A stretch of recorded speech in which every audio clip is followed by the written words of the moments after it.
और चलिए एक बार फिर से हम शुरू करते हैं सिलसिला ई अधिवेशन का। इस वक्त हमारे साथ गोरखपुर कमिश्नर जयंत नार्लिकर साहब जुड़ चुके हैं। बहुत स्वागत है जयंत जी आपका इंडिया न्यूज उत्तर प्रदेश उत्तराखंड पर।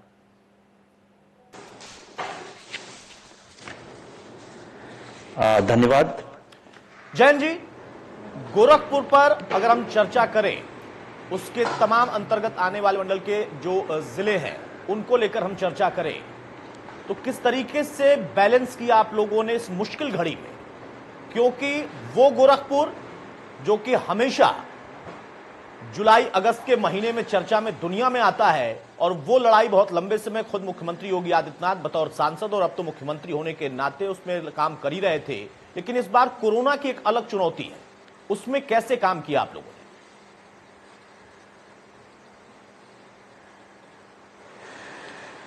देखिए, ये जो कोरोना की सेकेंड वेव की बात है जो कि होली के बाद शुरू हुई है, उसमें लगभग 15,000 इस समय पॉजिटिव एक्टिव केसेस हैं और हमने करीब 80 से 90% लोगों को डिस्चार्ज ठीक करके उनको संक्रमण मुक्त भी किया है। यदि हम पहली वेव से कंपेयर करें तो ये गति तीव्र होने के कारण चुनौती बढ़ी थी जी। और इसमें हमने सभी विभागों का जो सहयोग है वो लेते हुए उसमें समन्वय स्थापित करते हुए शासन और माननीय मुख्यमंत्री जी के निर्देश के क्रम में प्रयास किया है कि इस चुनौती से हम सामना करें और जनमानस को संक्रमण से जितना मुक्त कर सकते हैं, जितना मुक्त रख सकते हैं, उनको रख सकें। अगर हम इस मंडल के चारों जिलों की बात कर लें तो जिलेवार आप लोगों ने किस रणनीति पर काम किया? क्योंकि एक बड़ा हिस्सा यहां पर जो है वो ग्रामीण क्षेत्र का ही है और वहां पर इस दूसरे स्ट्रेन में अगर हम देखें तो दखल ज्यादा हो गया, या फिर कहें कि पहले कोरोना काल के दौर में जो शहर में स्थिति थी वो अब गांव-गांव तक हो गई, चुनौती और खड़ी और बड़ी हो गई। जी बिल्कुल। देखिए, गोरखपुर मंडल की यदि बात करें, कमिश्नरी की बात करें, करीब 2.25 करोड़ लोग हैं इस पूरे 4 जनपदों में और 4 जनपदों को लें तो ग्रामीण अंचल ज्यादा है, लेकिन गोरखपुर नगर की यदि हम बात करें, गोरखपुर नगर इस समय स्वास्थ्य टूरिज्म का, पर्यटन का, ट्रेड कॉमर्स का केंद्र बिंदु है। सबसे लंबा रेलवे स्टेशन हिंदुस्तान का गोरखपुर है। गोरखपुर एयरपोर्ट से लगभग 14 से 15 फ्लाइट डेली जाती है और देश के सभी मुख्य नगरों से गोरखपुर को संयोजित करती है और इसलिए जो संक्रमण है वो बहुत तीव्र गति से गोरखपुर जनपद में फैला। तो जो भी हमारी स्ट्रेटजी थी वो ग्रामीण अंचल की और नगरीय अंचल की वो अलग होनी पड़ेगी और वो कॉन्टेक्स्ट के हिसाब से हमें चेंज करनी पड़ेगी। बिल्कुल, और वैसे ही हमने प्रयास किया। मैं समझना चाहूंगा सर, जब आपने ये बात कही है तो आप लोगों के लिए देखिए एक लड़ाई थी, उस लड़ाई में 2 रणनीति पर काम करना था, शहर के लिए अलग और ग्रामीण अंचल के लिए अलग।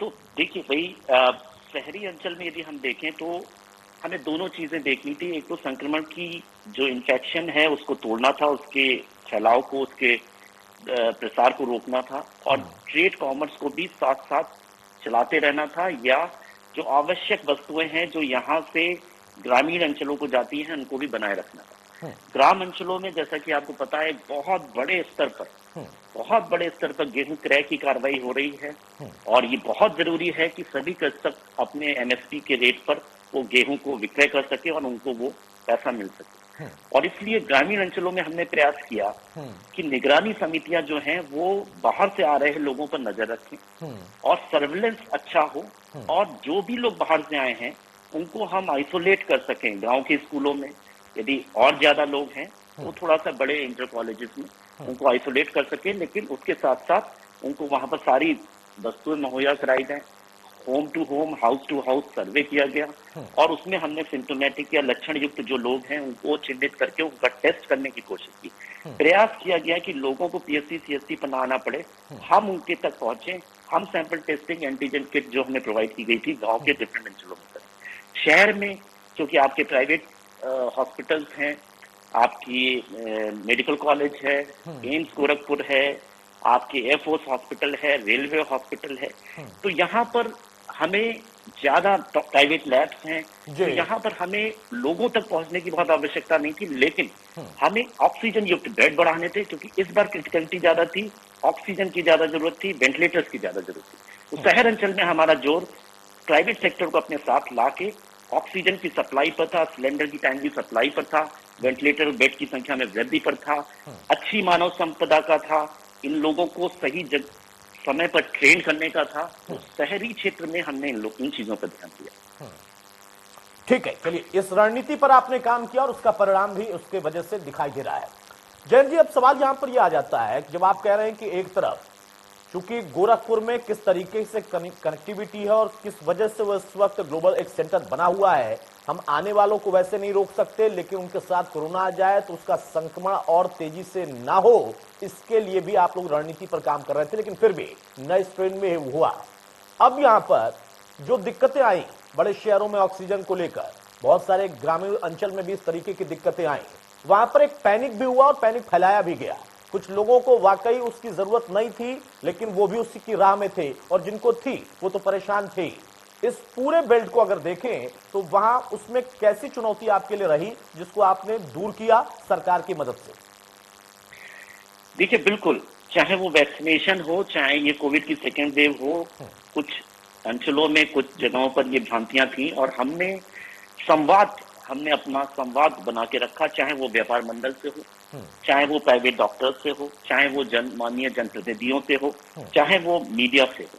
और मुझे लगता है जब हम अपनी चीजों को सही तरीके से कम्युनिकेट करते हैं और शासन के निर्देशों को हम सही रूप में धरातल पर उतारते हैं, सिर्फ औपचारिकता मात्र ना हो, सिर्फ रिपोर्टिंग मात्र ना हो, जमीन पर उतरे। और तीसरी चीज, यदि प्रशासन की कार्रवाई में संवेदना दिखती है, चाहे वो डेड बॉडी का डिस्पोजल हो, चाहे वो डेड बॉडी को ले जाने के लिए सब वाहनों का प्रबंधन हो, मुझे लगता है यदि इन 3 चीजों का सहारा लिया जाए तो जनमानस को ये महसूस होता है कि कार्रवाई की जा रही है और हम संवेदनशील हैं। बिल्कुल सही कहा आपने। संक्रमण से जूझने के लिए हमें संवेदनशील होना भी पड़ेगा, हर एक व्यक्ति को, सिर्फ अधिकारी को नहीं, सिर्फ सरकार को नहीं, बल्कि एक आम समाज का जो हिस्सा है, कोई व्यक्ति है, उसको भी। लेकिन जैन जी, यहां पर जिम्मेदारियां जो सरकार में होता है उनकी होती हैं, जो इस पद पर बैठा होता है अधिकारी के तौर पर, कर्मचारी के तौर पर, उनकी होती हैं। क्या आप लोगों को खुद भी महसूस हुआ कि हाँ, जो आम जनता है उसका वैसे ही हमें सहयोग मिल रहा है, या उसकी जो समस्या है आप लोग उसका वैसे ही निदान करा पा रहे हैं? क्योंकि गोरखपुर का जिक्र जब आता है तो खुद मुख्यमंत्री से बात जुड़ जाती है। मुख्यमंत्री इस वक्त तमाम जगहों का दौरा कर रहे हैं, लगातार ना सिर्फ जरूरत जो चीजें हैं उनका और भी ज्यादा कैसे भी व्यवस्था करना है वो करें, बल्कि भविष्य के लिए हम अभी से तैयारी कर दें, क्योंकि हमें सेकेंड वेव में झटका लगा। तो ऑक्सीजन प्लांट के लिए क्या गोरखपुर में भी आपको कुछ जिम्मेदारी दी गई है, खासतौर पर भविष्य की तैयारी के लिए? बिल्कुल, ये गर्व का विषय है कि गोरखपुर मंडल से माननीय मुख्यमंत्री जी हैं, उत्तर प्रदेश शासन के मुखिया हैं, और ये गर्व के विषय के साथ साथ ये हमें एक अवसर देता है कि हम और कमिश्नरी से ज्यादा अच्छा करें और हम उत्तर प्रदेश में दिखा सकें कि हमारा जो प्रबंधन है वो सबसे अच्छा है। और एक ये सकारात्मक स्पर्धा होनी भी चाहिए। और इसलिए जहां तक ऑक्सीजन की बात है, जिस दिन मैं आपको बताना चाहूंगा, 1 अप्रैल की यदि हम बात करें, 1 अप्रैल को हमारे ऑक्सीजन युक्त बेड लगभग 987-980 के आसपास थे इस मंडल में, और आज ये संख्या बढ़ के लगभग 3000 के ऊपर हो गई है। तो ये एक संवेदनशील शासन के निर्देशों को मानते हुए जो हम लोगों ने कार्रवाई की, उसी में ये 3 गुने हो पाए हैं और प्रयासरत हैं कि हम इसको बढ़ाएं। यदि हम ऑक्सीजन सिलेंडर की बात करें तो हमारी 3 यूनिट उस समय ऑक्सीजन सिलेंडर की चल रही थी, और उन 3 यूनिट में लगभग 1200 से 1500 सिलेंडर्स की रिफिलिंग हो रही थी, और आज ये संख्या लगभग 4200 से 4500 है। और 1 यूनिट हम जो ऑक्सीजन एनवायरमेंट से लेके कन्वर्ट कर पाएगी, उससे हम 1000 सिलेंडर और कर पाएंगे, वो 1 सप्ताह में और चालू होने वाली है। तो हमने ऑक्सीजन की रिफिलिंग की क्षमता को 3 गुना किया है, और उस 3 गुना करते हुए हमने ऑक्सीजन युक्त बेड की संख्या में भी 3 गुना वृद्धि करने का प्रयास किया। ये वाकई बहुत बड़ी बात है और बहुत कम समय में आप लोगों ने किया। जैसा आपने कहा कि 1200 से अगर आप 40 के ऊपर जा रहे हैं, 4200 जा रहे हैं, तो यहाँ पर ये भविष्य की तैयारी को ही दर्शाता है। लेकिन उसके साथ साथ जब गोरखपुर का जिक्र होता है, मैं उस पहले सवाल पर फिर से आऊंगा अब, कि हम इसको हमेशा हर साल देखते हैं, उसमें सुधार तो हुआ है, लेकिन अभी भी वो चुनौती हमेशा रहती है इस पूरे बेल्ट के लिए, वो है मेनिंजाइटिस, दिमागी बुखार, जापानी बुखार, जो भी आप कह लें, और वो सीजन भी आने वाला है। और उसके साथ साथ आप देखिए कि यहां पर अभी 3rd वेव की भी आशंका है। तो गोरखपुर के लिए, इस क्षेत्र के लिए तो चुनौती और बड़ी है मुझे लगता है। नहीं, बहुत बहुत आपका टाइमली क्वेश्चन है। हमने इसी चीजों को ध्यान में रखते हुए आईसीएमआर की जो विंग हमारे यहाँ आरएमआरपी है, एम्स गोरखपुर है और बीआरडी मेडिकल कॉलेज है, हमने इन तीनों की एक टास्क फोर्स आज से 1 वीक पहले बना दी है। और कल परसों में हमारी कार्य योजना दोनों चीजों पर, पोस्ट कोविड कॉम्प्लेक्सिटीज जो आ रही हैं उन पर, और प्रोबेबल थर्ड वेव से कैसे टैकल किया जाए उस पर होगी। क्योंकि थर्ड वेव में पेडियाट्रिक का बहुत जोर है, बच्चों की बीमारियों पर बहुत जोर है। हमारे यहाँ एक स्ट्रक्चर, त्रिस्तरीय स्ट्रक्चर ऑलरेडी मौजूद है, जिसमें हम जेईएस और एईएस की बीमारियों को टैकल करते थे। वो स्ट्रक्चर हमारा इंसेफ्लाइटिस ट्रीटमेंट सेंटर का एक ब्लॉक स्तर पर है, एक मिनी पीकू का जिसे पेडियाट्रिक आईसीयू बोलते हैं वो ब्लॉक स्तर पर है कुछ ब्लॉक में, और जनपद स्तर पर हमारा पेडियाट्रिक आईसीयू है, और बीआरडी मेडिकल में पेडियाट्रिक आईसीयू। इन सब में लेके लगभग हमारे 150 वेंटिलेटर हैं जो पेडियाट्रिक के लिए यूज होते हैं। हम इनकी संख्या बढ़ा रहे हैं। हम कोशिश कर रहे हैं कि हम एईएस जेईएस के केसेस को, जैसे हम लोग ने 2016-17 से लगातार कम करते आए, जो कि आपको और सभी को अवगत है, हम उन केसेस को भी कम रखेंगे। स्वच्छता और सैनिटाइजिंग की कार्रवाई गांव में और नगरों में जो इस समय हो रही है आपकी कोरोना के लिए, कोविड के लिए, वो हमें एईएस जेईएस के संक्रमण को भी रोकने में मदद करेगी। और तीसरी चीज हम जो है, जो कोविड का संक्रमण है, कोविड के संक्रमण को हम प्रयास ये करेंगे कि कोविड का संक्रमण जो है हम साथ रोकते हुए हम एईएस और जेईएस की भी तैयारी करें। और ये कैपेसिटी बिल्डिंग का जो कार्य है वो शुरू हो गया है। जो पीडियाट्रिक में लगे हुए डॉक्टर्स हैं, नर्सेज हैं, पैरामेडिकल स्टाफ हैं, उनको हम थर्ड वेव के बारे में भी सूचित करें, जिससे कि वो एईएस और जेईएस के साथ साथ यदि ये ऐसा थर्ड वेव आती है और जरूरत पड़ती है तो वो कार्य कर सकें। ठीक है जयंत जी, अब यहां पर जैसा आपने कहा और जो मैंने सवाल किया था कि वो सीजन भी अब नजदीक है, जो मौसमी बीमारी के तौर पर हमको हमेशा से हर बार हमारे लिए मुश्किल रहती है, और साथ में थर्ड वेव की आशंका भी, तो उस पर आप लोगों ने काम करना शुरू कर दिया है, तैयारी शुरू कर दी है। अब यहां पर एक तरफ कोरोना, उसकी थर्ड वेव, सेकंड के दौर में अभी हम हैं, सुधार बहुत अच्छा हो रहा है। कम से कम जो कहा जा रहा था कि प्रदेश में पर डे लाख या उसके ऊपर आंकड़ा जाएगा, लेकिन जैसा कि इस वक्त स्थिति है उसमें लगातार गिरावट और उससे बहुत कम पड़ रहा, लेकिन नुकसान फिर भी काफी हुआ। अब यहां पर उस नुकसान की भरपाई किस तरीके से हो सकती है? सिर्फ एक आदमी की जान नहीं गई, बल्कि उसका तमाम जो परिवार का ढांचा है उस पर भी उसका असर पड़ता है। आप लोग व्यक्तिगत तौर पर इन चीजों को कैसे देख रहे हैं? कैसे लोगों को कम से कम वो जरूरत की चीजें, वो राशन, आर्थिक तौर पर अगर जो सरकार की तरफ से मदद है वो सारी चीजें टाइमली मिल जाए? जी बिल्कुल, ये कार्रवाई भी साथ ही साथ चल रही है, क्योंकि जब मैं प्रबंधन की बात करता हूँ, प्रबंधन सिर्फ चिकित्सीय नहीं हो सकता, प्रबंधन बिल्कुल में आर्थिक पहलू का होना बहुत जरूरी है। और इसलिए जो माननीय मुख्यमंत्री जी के निर्देश के क्रम में शासन ने हमें मदद की है, जो हमें डिफरेंट योजनाओं में और केंद्र सरकार की गरीब कल्याण योजना में, वो सारे प्रयास हम कर रहे हैं। और हम इंश्योर कर रहे हैं कि हर चीज के लिए हम नोडल ऑफिसर लगाएं ग्राम स्तर पर और ब्लॉक स्तर पर, इंश्योर करें। फॉर एग्जाम्पल गरीब कल्याण योजना जो पीएमजीकेवाई की स्कीम है, और उसमें यदि राशन मिलना है और वो राशन सही तरीके से और सही चिन्हित कार्डधारी को मिले, ये हम सुनिश्चित कराएंगे। गेहूं क्रय अभी भी इस वक्त तक हमारा पिछले साल से करीब 2.5 गुना ज्यादा क्रय हुआ है, और वो पैसा भी जो एमएसपी का बढ़ा हुआ किसानों में जाएगा, ग्रामीण परिवारों में जाएगा। पीएम कृषक सम्मान निधि है, उसका पैसा जाएगा और उसको वो अकाउंट ट्रांसफर है, तो उसमें कोई प्रॉब्लम नहीं है। इसके साथ साथ हमने जो विकास के कार्य हैं उनको रोका नहीं है, उनको रुकने नहीं दिया है। और प्रयास ये है कि इन कार्यों में, क्योंकि आप जानते हैं कि गोरखपुर मंडल में विकास की एक बहुत बड़ी योजनाओं का क्रियान्वयन हो रहा है, रूपायन हो रहा है, और उसमें जो लेबर्स लगे हैं उनको कोई दिक्कत ना हो, हमने ये भी किया है। हमने प्रयास किया है कि ये जो कोरोना कर्फ्यू है इसमें कोई भी उद्योग बंद ना हो, और हम उद्योग विभाग के थ्रू ये देखते रहते हैं, उसका भी एक अलग कंट्रोल रूम है। हम ये देखते रहते हैं कि औद्योगिक जो यात्रा चल रही है, विकास की यात्रा चल रही है, और उनको कोई समस्या ना हो, इनका जो ट्रांसपोर्टेशन है उसमें कोई समस्या ना हो। सो उद्योग, कृषि और ये जितना कॉमर्स का ट्रेड है, हम उसको कभी भी रुकने नहीं देंगे, और हम प्रयासरत रहेंगे इसमें जो लगे हुए लोग हैं उनको आर्थिक नुकसान कतई ना हो। उसके साथ साथ जो शासन की योजनाएं हैं, जैसे कि किसी को यदि भुखमरी का सामना करना पड़ रहा है तो उसको कम्युनिटी किचन से हमें सपोर्ट करना है, जी। उसको 1,000 रुपए देना है, अंत्येष्टि के लिए कुछ 5,000 रुपए देना है। वो सारी योजनाओं का क्रियान्वयन हम करेंगे और हम कोशिश करेंगे कि ज्यादा से ज्यादा लोग और सही लोग उसमें चिन्हित होकर लाभान्वित हो। नहीं, चलिए, जैसा आपने बताया सर, इससे साफ जाहिर होता है कि आपने जैसा कहा कि जब प्रबंधन की हम बात करते हो तो उसमें सब कुछ समाहित होता है, सब उसके अंदर इंक्लूड होता है, लेकिन वहां पर सबको पूरी तरह से सहायता दे पाना यही चुनौती होती है, और उसमें आपने कहा कि उसमें हम लोग लगातार काम कर रहे हैं और उसका असर भी है। जयंत जी, जब यहां पर सवाल ये आएगा तो पूर्वांचल का जो हिस्सा होता है, एक आमतौर पर इमेज सी बनी हुई है कि नहीं, चलो उत्तर प्रदेश था ही पिछड़ा या फिर आगे बढ़ रहा था, लेकिन पूर्वांचल वैसे ही, उसका कहीं कोई जिक्र नहीं। लेकिन मौजूदा दौर में पिछले कुछ सालों में, वो चाहे प्रधानमंत्री की वजह से, फिर मुख्यमंत्री की वजह से, उस हिस्से को भी एक ग्लोबल इमेज उसकी बदली, लेकिन वहां पर चुनौतियां अभी भी बेसिक है, वहीं छोटी छोटी दिक्कतें जिसका आप जिक्र कर रहे थे। तो वहां अब आगे के लिए वो सारे प्लेटफॉर्म ओपन रहे, और जैसा आपने कहा कि उद्योग से लेकर बाकी जितनी भी चीजें हैं वो भी अपने आप में सुचारू रूप से चलती रहे, वो एक रणनीति के जरिए ही काम हो सकता है। तो किस तरीके से उसमें आप लोगों को मुश्किल आई, या जिन लोगों को मुश्किल आई तो उनको आप लोगों ने सपोर्ट किया?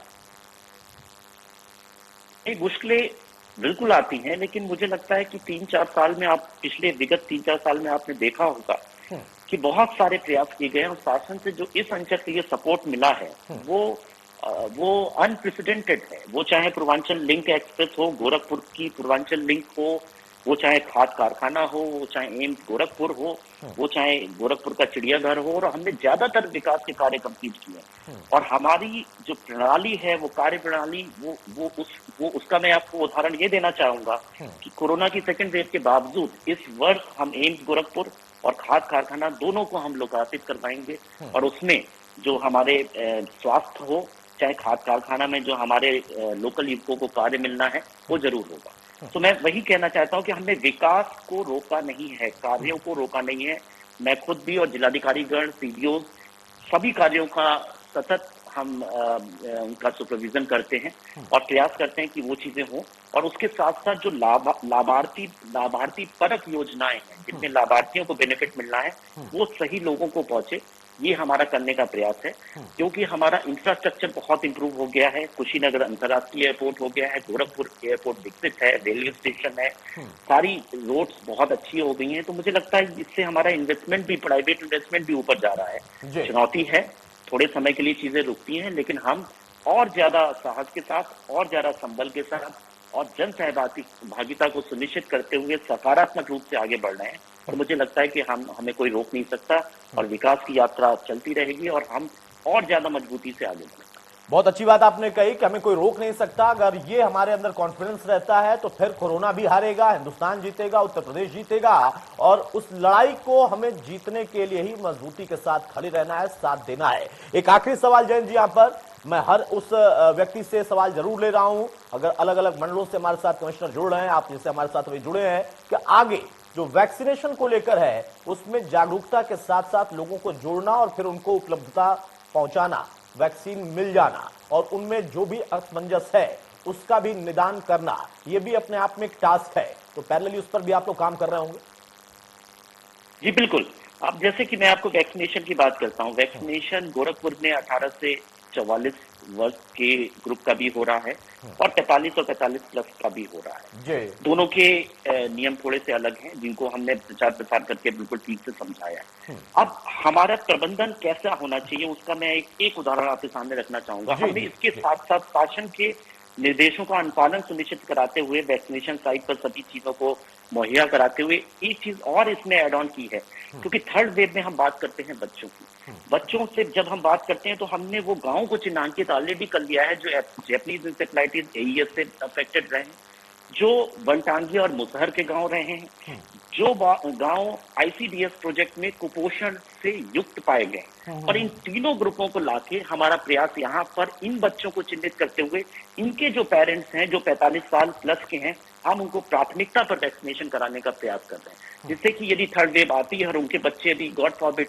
संक्रमित होते हैं तो कम से कम इनके पेरेंट्स संक्रमित नहीं होंगे, या उनकी चांसेस कम होगी, क्रिटिकलिटी कम होगी, उनकी डोजेस मिली रहेंगी और वो इस पूरे कोविड की लड़ाई में अपने परिवार को भी सपोर्ट कर पाएंगे। तो इस तरह हमने प्रबंधन किया है, विचार प्रसार किया है, और हम प्रयास कर रहे हैं कि सभी को जब उनका तिथि हो, जब उनका समय हो, जब उनका स्लॉट हो और स्थान हो, वहां पर उनको दिक्कत ना हो। वेस्टेज पर बहुत कड़ी नजर है, और वेस्टेज हम पहले से हमारी 6-7% चल रही थी गोरखपुर जनपद की, यदि बात करें मंडल में करीब 4% थी, और इसको धीरे धीरे हम कम करके लाए हैं, और सभी को लक्ष्य दिया गया है कि इसको इस मासांत तक 1 से नीचे लाना है।